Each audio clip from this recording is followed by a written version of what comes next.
This is Ambessa. She's a bruiser who specializes in closing the gap on her enemies. Her passive gives her access to plenty of dashes, while her ult allows her to pick off targets from a far distance. This is all on top of her being able to pump out heavy damage, while having questionable sustain with her W shield and inbuilt damage vamp plus armor pen. Definitely one of the members of the 200 Years Club. League of Legends! Wow! So if you want to know how to play her, why don't we start with her abilities, or more specifically, her passive called Drakehound Step. After using an ability, her next auto becomes empowered. It has extra range shown by this indicator, comes out quicker, deals more damage, and most importantly, restores energy. Ambessa uses energy as her resource. It regenerates at a very slow rate, which is why between abilities, if you can, you should use empowered autos on enemies or minions to restore energy. You don't need to weave between every ability though, as the empowered auto effects stack up to 3 times. They work on towers too, making it decent for split pushing. Her passive has a second effect too, which you've seen already. After every ability, if you input an attack or move command, Ambessa will dash in that direction. If you instead right-click a target before an ability though, you won't dash. Note that you can buffer the dash if timed correctly, but it can't bypass rules. Following the passive, we have Ambessa's Q, Cunning Sweep, and Sundering Slam. For ease though, we'll call these Q1 and Q2 respectively.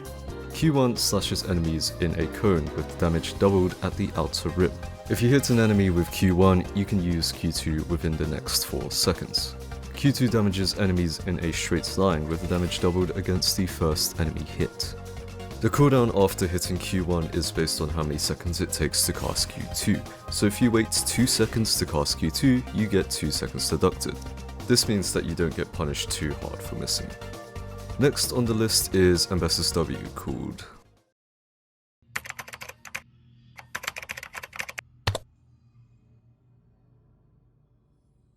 Repudiation. Repudiation does damage around Ambessa and grants her a sizable shield. The ability does more damage when the shield takes damage from champions, towers, or large monsters. There's an audio cue for the effect, which you can hear in this example. It's sort of like a clang. A quick thing to note is that the damage comes out at the end if you do decide to dash. Now we have Ambessa's E called Lacerate. Once again, this ability does damage around Ambessa, but also slows enemies around by 99% for 1 second. If you input a dash, you'll slash a second time. Dashing into a wall will shorten the dash and the time it takes for the second slash. The final ability in Ambessa's kit is her R or ult called Public Execution. A wild name, I know. But anyways, this ability is pretty overloaded. It grants 10% armor pen per point in it, as well as 10 to 15% healing based on damage done after mitigation. And that's just the passive. The active is a long-range single target blink. Ambessa is unstoppable during this. She blinks to the furthest target, suppressing, then damaging, and stunning them for a very short duration. It's insane, I know. You can hit enemies in stealth with this. If they cleanse the suppression or RCC immune though, they won't take damage but you'll still blink. The ult actually puts you in prime position for your Q1. The stun also allows you to practically always hit it. You should aim to have Q up before using ult for all-ins, as it's the easiest time to land it.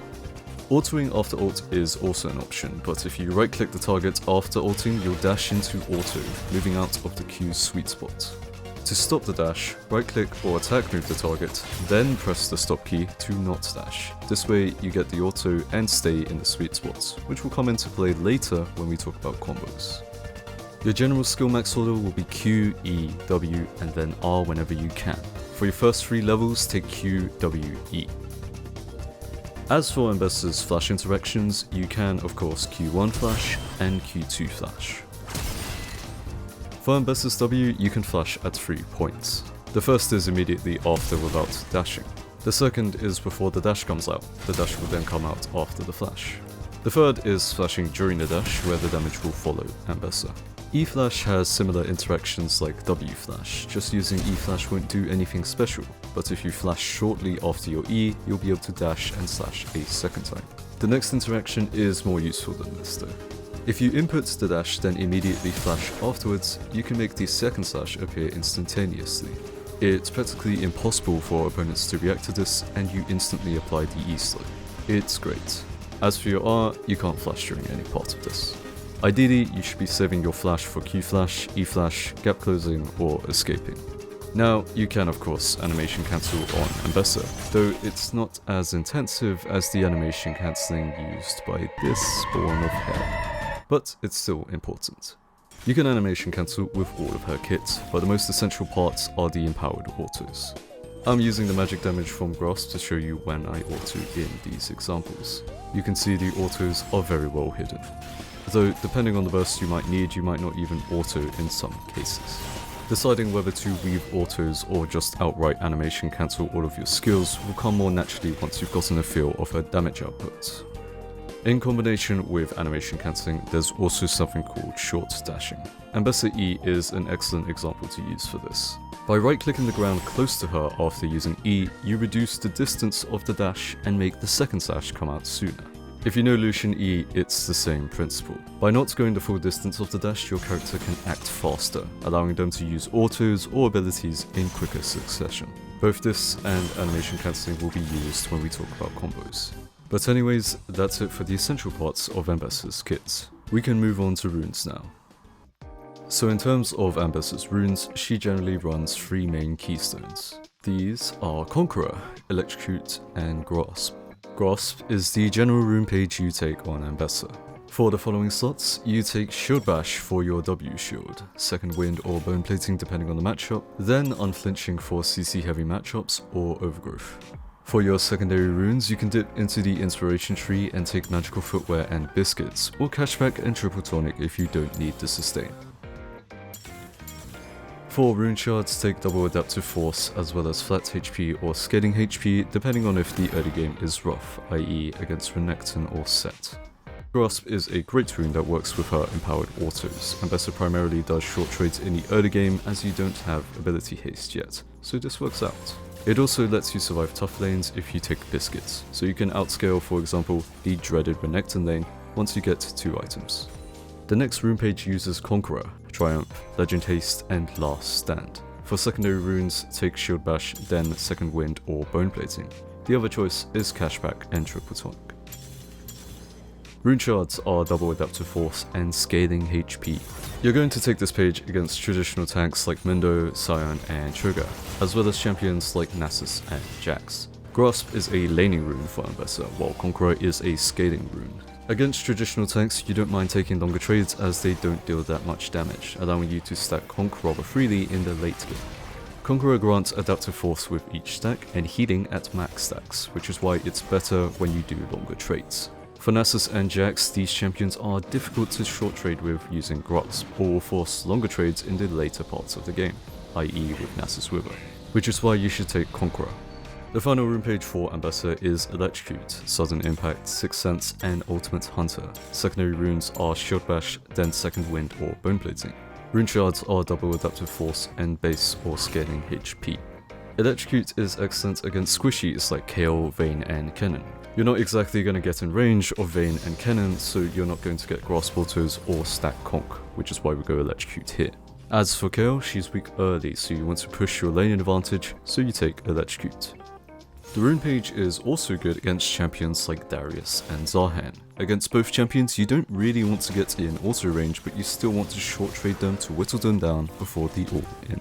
The last thing to mention is the 25.22 patch buff for the Tenacity/Slow Res rune shard. It's hard to say if this might be a new choice. I could see specific scenarios where they have an AD heavy team comp where you might want steel caps but they also have a lot of CC. But it does replace the flat/scaling HP shards, so it's hard to say. We're finished with runes. Here's one last look at the rune pages before we move on to items.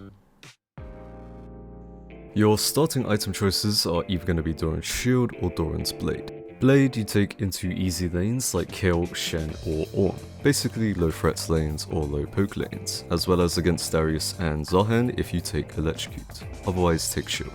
The first legendary item will always be Eclipse. The effect works exceptionally well with your short trading pattern. It's also very easy to proc. The absolute one exception to this is Vayne. You buy Edge of Nights first to counter her knockback E. Your boots will generally be either plated steel caps against auto heavy AD champions or mercs against AP and or CC. Lucidity boots can be built if you're really greedy, and Swifties are fine against heavy slow comps, but you already have dashes to compensate, so they aren't as good. Be sure to look at the enemy laner and team comp before making your decision. The second legendary item is generally Shojin. It reduces your basic ability cooldowns and amplifies the ability damage, which includes the % max HP damage from your Q. Other choices are Black Cleaver against armor stacking tanks like Ornn, or Voltaic Cyclosword against squishy laners and teams. The slow increases your kill potential by quite a lot, but you are more squishy. More is also an option against AP burst lanes. The rest of the build can be filled out with the standard defensive bruiser items. Death Stance is the best item by far for survivability. More NGA go well with this. Sterix is also viable, especially for the tenacity, but the shield scales off bonus HP, and Ambessa doesn't build a lot of this or have it in her kit, so it isn't as good. Other viable situational items are Serpent's Fang for anti-shield and Randwinds against heavy crit comps. You can build Spirit Visage if the enemy is really heavy AP, and Sword's Grudge if you're confident in the champion and want damage. A standard build will look like this. I'm also going to include the Lethality build, which is viable, but generally isn't as good as a top laner. Ambessa has plenty of damage already, and is primarily built as a bruiser rather than an assassin. The build is not bad mid though. A quick reminder that runes and item builds will change with newer patches and seasons, so be sure to use sites like LoLalytics if you're watching this video from a later patch and to keep up with the meta. Laning is our next topic to talk about, and we are actually going to start with summoner spells. There are 3 variations you can take: TP Flash, TP Ignite, and Ignite Flash. TP Flash are your bog standard summoner spells. TP is always good as a top laner to allow for splitting. If you don't know what to take this. Meanwhile, TP Ignite is a combo you can take for kill pressure, but you sacrifice survivability. I wouldn't take this against heavy ranged comps, as you're gonna need the flash to gap close. But also, against champions with big abilities, you need flash like Aatrox Q3 or Set W. Pre-season 16, you basically only take Ignite Flash against Darius to match his Ghost. But in season 16, you can now get TP after completing the top lane role quest, which means you don't get punished late for not having TP anymore. Ignite is definitely an option now into champions who heal a lot or against squishies. I would still take TP into the tougher matchups, which you are unlikely to kill in lane though. So let's talk about actual laning now. We can start with the fact that Ambessa is pretty average level 1. You aren't a glorified melee minion, but you don't have the pressure of the likes of Darius or Riven. If you play against these threats, be sure to ward the bush closest to the tower when the wave comes in. If they try to fight you and zone you off the wave, they'll just take minion aggro instead. In the case of a normal scenario, once the waves crash, stack Grasp off the minions and Q1 the enemy when they get in range, or just use it to farm. Ideally, you want to use the empowered autos to proc Grasp and Q2 to poke your opponents. Remember that direct hits deal more damage.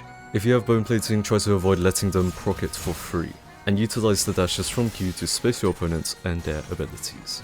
In this example here, Camille has to auto to proc bone plating. It also reduces 2 instances of damage. Upon hitting level 2, you'll probably be skilling W. Your W grants you a fat 1.5 second shield for those traits. Depending on the champion, you can use it to start a no counterplay trade, like against weak, early, immobile champions like Ornn or Maud. Using it against a champion like Aatrox at the start of a trade means you won't have it to block his Q3 damage. Consider saving it for the big damage abilities. The shield can also be used to tank tower shots at the end of dives. The last thing is that it has a long cooldown early. Use it carefully and be wary when it's down. Be very cautious when using it to clear a wave. It's your only defensive ability. In the rare cases you get a level up on the opponent and their weak early game, like Kayle, you can skill E second for a quick burst trade. At level 3 you'll get your third ability, which will usually be E. E should generally be used in 2 ways, gap closing and repositioning to get in Q range, or for disengaging trades. The 99% slow E causes can set up for your Q hits or stop opponents from chasing. At level 6 you'll get your ults, which can be used in several ways. The first usage is for gap closing on an opponent. The second is for buffering CC like Renekton W, or in this case Jace E. The third option is as a potential escape route, like when you're getting ganked. The CC from ult also provides you with a bit of time for your abilities to come off cooldown, so it can be used as a last resort. Just remember it's best used whenever your Q1 is up. And if you're having trouble hitting it, you can use your E-slow to set it up. We can talk about combos now. You'll need these for lane and later on. A quick note that the arrows in these combos will generally imply a dash. We can start with this basic gap close combo. You can use W to disengage at the end if you need it. You can also use W first instead of E, which can be risky depending on the matchup, but you do get your shield bash auto in. Bonus points if you stacked grasp. For a full damage combo, you can use this combo. You have nothing apart from ult after this combo, so keep that in mind. For a close range burst combo, you can use this. Short dashing your E here improves the burst and frees you faster. You can also throw in your R at the beginning if you want to pick someone off and burst them. Though this is the easy version of this R combo. The harder version shoves an auto straight after the ult.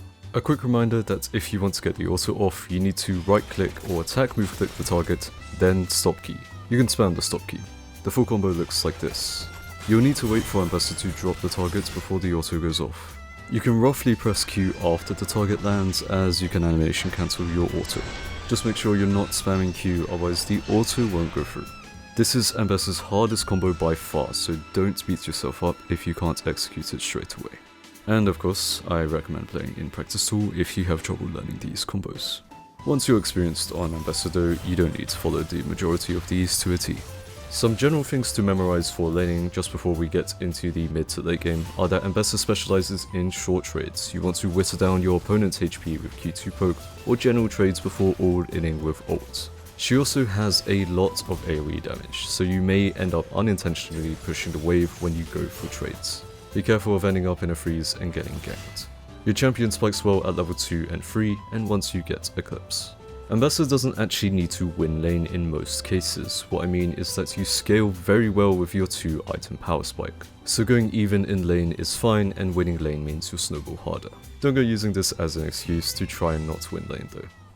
Now for the mid to late. Because Ambessa's kit is packed with AoE damage, you primarily want to join those skirmishes and teamfights. This isn't to say that you shouldn't side lane though. If you have TP up, be sure to stay on the opposing side of those big objectives and pick up that CS. Don't forget that your empowered autos work on towers for that extra damage. Now, when you do enter those teamfights, your primary goal is to pick off the isolated carries in the backline with your ult. This can be done at the beginning of the teamfights, but people can react to this. Using it in the middle of fights or following up on CC makes it much harder to react to. Try to make sure that your target is practically alone, or that you have follow-up. Otherwise, you'll end up in the enemy backline all alone, and scared.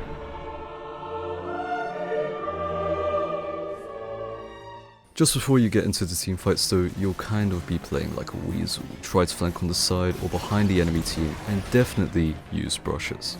With Ambessa's inbuilt armor pen though, she will deal damage to anyone. If you're running Conqueror, you will stack it very quickly against melee comps. Consider getting max stacks before engaging on the carries in the backline. Be sure not to forget your combos. Don't forget to secure Q with R when you can, and use W to block tons of damage. That's practically all there is to Ambessa though. Have a good one, and see you later. Bye bye.